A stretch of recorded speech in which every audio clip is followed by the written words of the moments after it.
Assalamualaikum warahmatullahi wabarakatuh.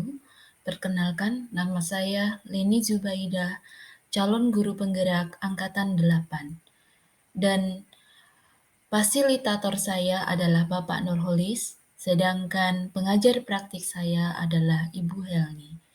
Baiklah, di sini saya akan merefleksikan pemikiran Ki Hajar Dewantara tentang pendidikan yang berpihak pada murid. Sebelumnya, saya akan membaca syair yang merupakan khas dari Kalimantan Selatan yang dikenal dengan syair Madihin.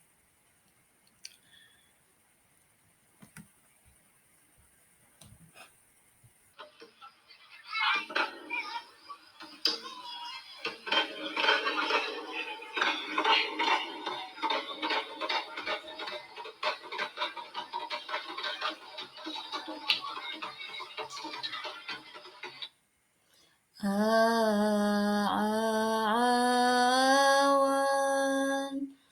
Assalamualaikum, ulun mengucap salam kepada Bapak, Ibu, Saudara sekalian. Ulun di sini hendak menyampaikan pemikiran KHD tentang pendidikan.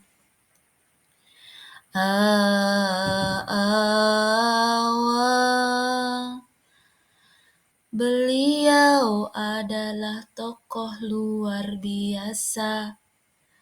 Pemikirannya dipakai sepanjang masa. Kita pendidik hendaknya mencerna bagaimana cara menerapkannya. Awan,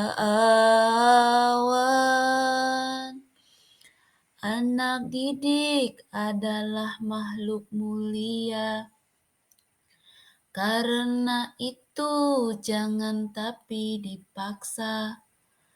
Tuntunlah dia sesuai dengan kemampuannya. Insya Allah anak akan bahagia. Awan. Bismillahirrahmanirrahim. Ulun mulai saja. Mudah-mudahan bisa diterima. Mohon maaf bila salah penyampaiannya. Ulun banyak minta ridho. Mudah-mudahan syair ini bisa menambah hasanah budaya Indonesia. Baiklah, saya akan memulai. Tapi sebelumnya, kita ingin mengenal dulu siapa itu KHD atau Ki Hajar Dewantara.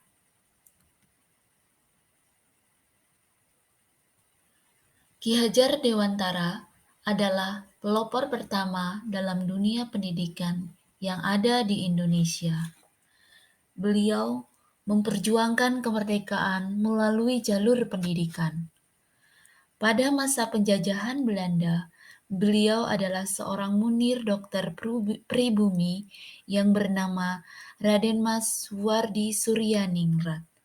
Lahir pada tanggal 2 Mei 1889. Beliau sering keluar masuk penjara karena sering mengkritik pemerintahan Hindia Belanda. Di saat beliau diasingkan di Belanda, beliau memiliki kesempatan untuk mendalami pendidikan dan pengajaran. Pada tanggal 1920, muncullah cita-cita baru perubahan radikal dalam pendidikan dan pengajaran. Dan pada tanggal 3 Juli 1922, lahirlah Taman Siswa, yang merupakan gerbang emas kemerdekaan, dan kebebasan kebudayaan bangsa. Dan disinilah nama beliau menjadi Ki Hajar Dewantara. Atas jasa beliau, maka beliau diangkat menjadi Menteri Pendidikan yang pertama dan sebagai Bapak Pendidikan Nasional. Dan tanggal lahir beliau dijadikan sebagai Hari Pendidikan Nasional.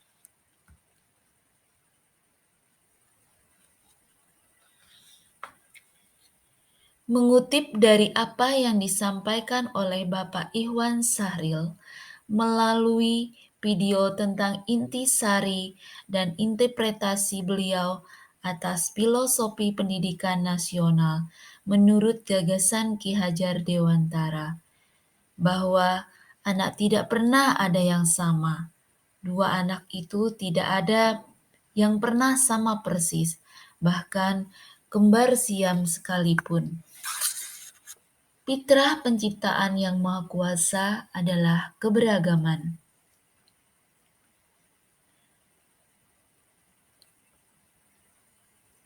Apa yang disampaikan oleh beliau sangat benar, di mana keberagaman ini terbentuk karena adanya perbedaan secara genetis, latar belakang keluarga, masyarakat, serta lingkungan.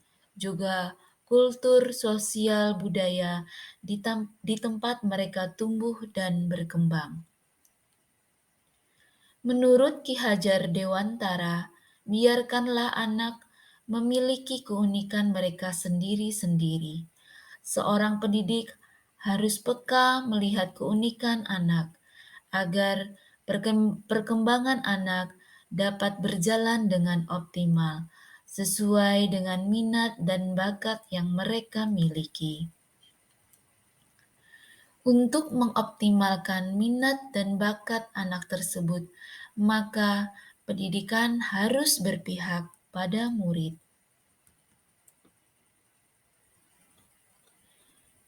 Berdasarkan filosofi pemikiran Ki Hajar Dewantara, pendidikan yang berpihak pada murid adalah 1.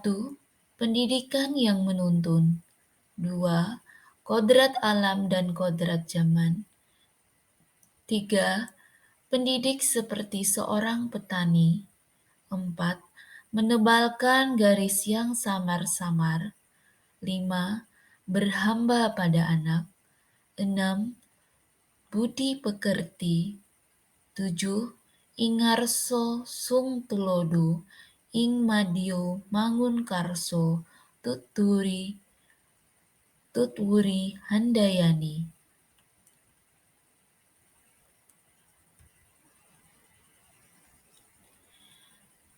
Pendidikan yang menuntun segala kodrat yang ada pada anak-anak agar mereka dapat mencapai keselamatan dan kebahagiaan setinggi-tingginya, baik sebagai manusia maupun sebagai anggota masyarakat.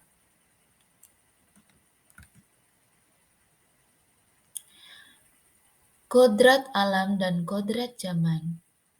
Kodrat alam terkait dengan sifat dan bentuk lingkungan di mana anak berada, sedangkan kodrat zaman berkaitan dengan isi dan irama. Pendidik seperti seorang petani, ibarat petani sebagai guru yang menyebarkan benih atau bibit padi, yang diibaratkan sebagai murid. Tidak bisa memaksakan tanaman padi menjadi tanaman lainnya. Namun, diharapkan dari perhatian dan perawatan petani, bibit bisa tumbuh dengan optimal. Menebalkan garis yang samar-samar. Pendidikan bertujuan untuk menuntun anak untuk menebalkan garis samar-samar agar dapat memperbaiki lakunya untuk menjadi manusia seutuhnya.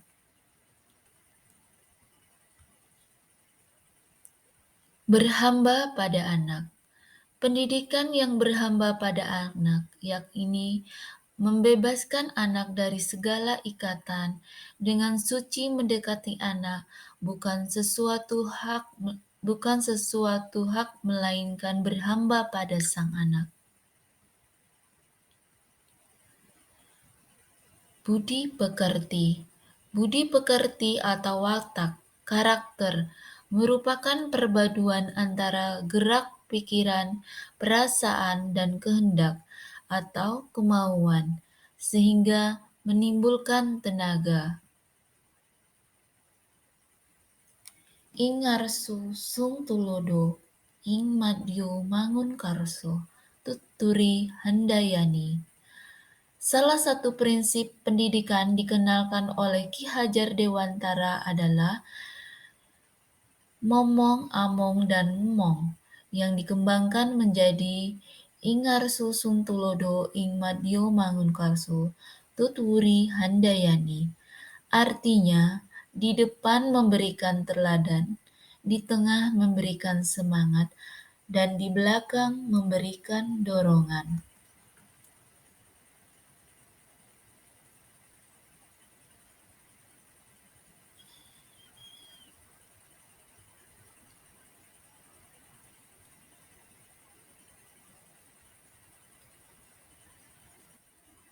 Pemikiran Ki Hajar Dewantara sampai sekarang masih relevan dalam dunia pendidikan. Dan adapun pemikiran-pemikiran Ki Hajar Dewantara yang saya terapkan dalam kegiatan baik itu di kelas maupun di sekolah adalah sebagai berikut.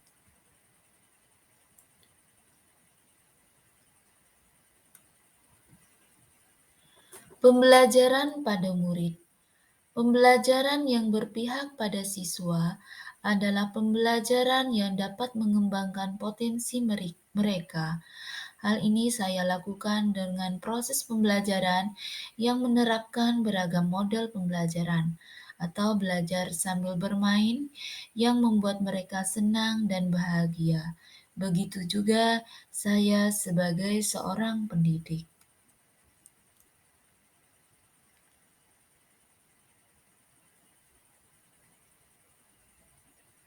Diterapkan dalam kegiatan saya selaku pembina kegiatan ekstrakurikuler dalam KIR atau Karya Ilmiah Remaja, yaitu melatih kecakapan hidup di mana kodrat alamnya anak-anak yang ada di lingkungan saya adalah petani. Saya mengajarkan mereka hal-hal yang sederhana yang dapat mereka terapkan dalam kehidupan mereka, seperti membuat pupuk, yaitu ekoenzim, media tanaman seperti kokopit, sekam basah, dan sekam kering. Kodrat zamannya adalah anak-anak harus kreatif, berpikir kritis, mereka harus peka terhadap lingkungan mereka. Maka peran kita sebagai pendidik menumbuhkan hal tersebut pada diri anak.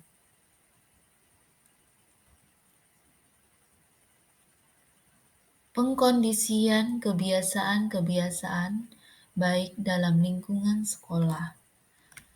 Pendidik hanya menuntun. Dalam hal ini, pendidik dapat melakukan pembiasaan-pembiasaan untuk menebalkan karakter yang baik pada anak, baik dalam bentuk menasehati, memberikan contoh atau teladan, memasang slogan atau poster atau spanduk yang ada di dinding sekolah, atau melakukan literasi. Kalau di tempat kami biasanya dengan membaca Al-Quran 15 menit sebelum pembelajaran dimulai.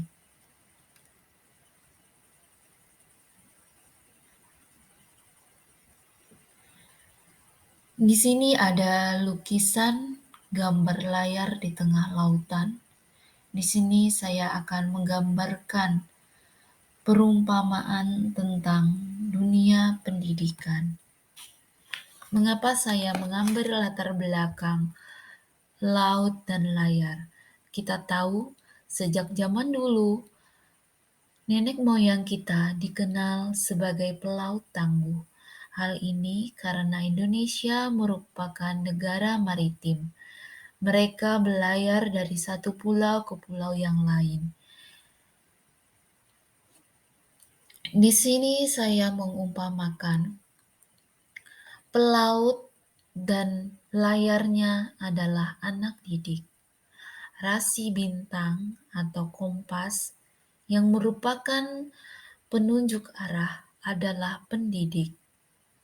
Berlayar adalah suatu umpama proses pendidikan dan pembelajaran, dan dermaga adalah tujuan pencapaian nilai-nilai kemanusiaan. Pendidik adalah sebagai tuntunan, layaknya sebuah rasi bintang atau kompas yang jadi petunjuk atau penuntun layar. Untuk menuju dermaga yang diibaratkan sebagai pencapaian anak didik untuk mencapai manusia seutuhnya yang memiliki nilai-nilai kemanusiaan yang luhur untuk meraih kemerdekaannya. Layaknya sebuah layar memiliki keberagaman bentuk, warna, dan arah tujuan, maka itulah diri anak tidak ada yang sama.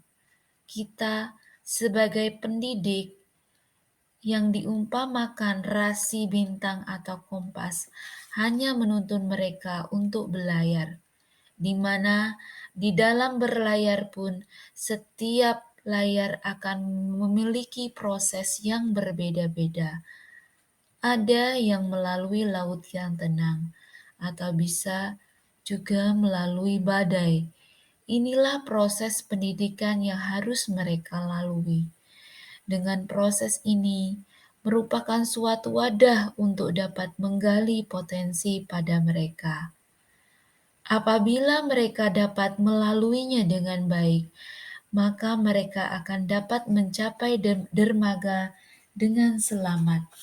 Dan dari pengalaman berlayar akan menumbuhkan budi pekerti pada diri pelaut atau kebajikan-kebajikan dalam diri yang diumpamakan sebagai siswa.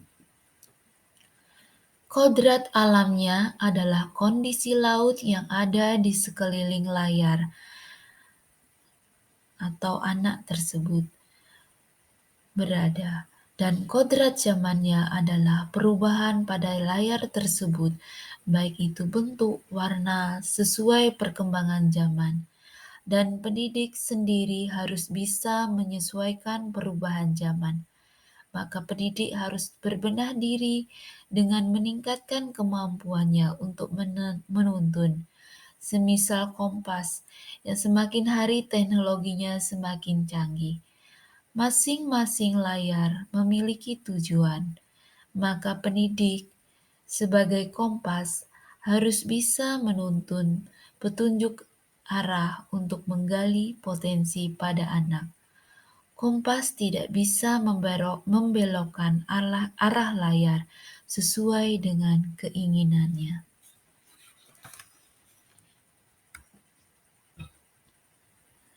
Adapun tantangan dan solusi penerapan pemikiran Ki Hajar Dewantara sesuai dengan konteks kelas dan sekolah.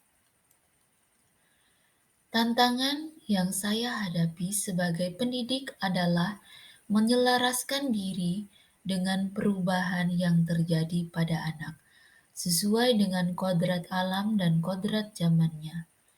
Bagaimana cara menggali potensi pada anak supaya dapat menuntun mereka? Solusi yang saya lakukan adalah saya juga sebagai pendidik juga harus berubah, menyelaraskan diri sesuai dengan tantangan zaman, dan menerapkan apa yang menjadi pemikiran-pemikiran Ki Hajar Dewantara, serta mengikuti kegiatan-kegiatan bimbingan teknis. Salah satunya yaitu kegiatan calon guru penggerak untuk meningkatkan kompetensi saya sebagai pendidik. Sebelum mengakhiri presentasi ini, izinkan saya untuk menyampaikan pantun dalam bahasa Banjar. Iwak patin, awaknya pipih. Cukup sekian, terima kasih.